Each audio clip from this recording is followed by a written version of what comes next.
A bus cleaner was so broke it literally hurt. He found a wallet under the very last seat on a night bus. The whole bus was empty and the lights were dim. He picked it up and it felt heavy. The second he opened it, his hands started shaking. Inside were thick bundles of cash, bank cards, and a shiny gold ring. "This money could change my life," he whispered. "My rent is overdue, my sister needs medicine, and my mom has not had a real meal in days." He sat on the steps by the bus door, staring at the wallet for a full minute. He could not say a word. Then he saw a business card tucked inside. The owner's name was printed clearly. He slowly closed the wallet like he was forcing that thought back down. He said softly, "If I keep this, I can survive today. But from today on, I will lose myself completely." At the same time, the wallet's owner, a wealthy businessman, was at home talking to his assistant. "I lost my wallet on the bus today," he said calmly. "There was a lot of money in it." The assistant smiled, sharp like a blade. "Then it's gone, sir. That cleaner will never return it." The businessman shook his head, still calm. "If he returns it, I will promote him to station supervisor. I want to reward honesty." The assistant went quiet. Early the next morning, the cleaner walked into the station office. His clothes were worn thin and his shoes were torn. He set the wallet on the desk and said, "I found this last night." The employee froze, surprised. He did not open it, did not check it, did not even say, "Thank you." The cleaner only added, "It does not belong to me." The employee slowly nodded, then locked the wallet in a drawer. But later that day, that same employee made a secret phone call. He lowered his voice and told his cousin, "There's a wallet full of money here. I will say the cleaner returned it empty." His cousin laughed. "Perfect. Poor people do not deserve good luck anyway." The next morning, the businessman arrived at the station. "Someone returned my wallet?" he asked. "Yes, sir," the employee said with confidence. "But that cleaner stole the money before he brought it back." The businessman's face was covered with tears. He said, "I will not return it." The cleaner said, "I will not return it." The customer's face hardened instantly, he said quietly, so he failed the test. Outside, the cleaner was sweeping the platform. Sweat ran down his face.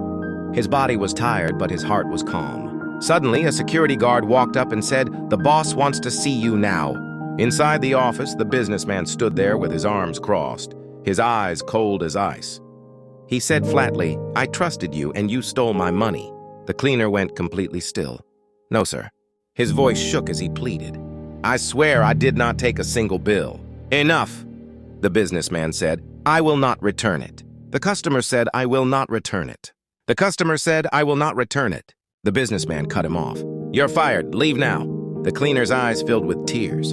He turned to go, then stopped like he was holding on to his last breath. He said softly, "Sir, before I leave, there is something very important you need to know." The office went dead silent.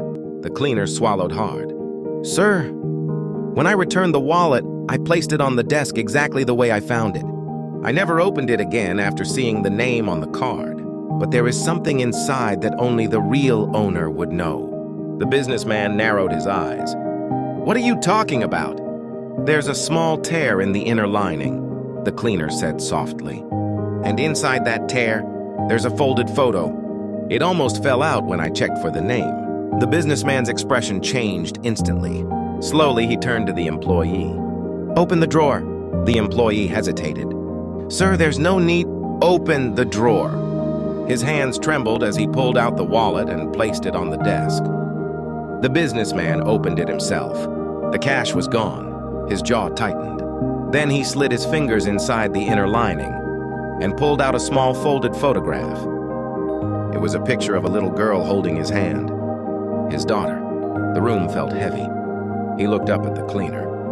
"You knew about this?" The cleaner nodded. "Yes, sir. That's why I couldn't keep it.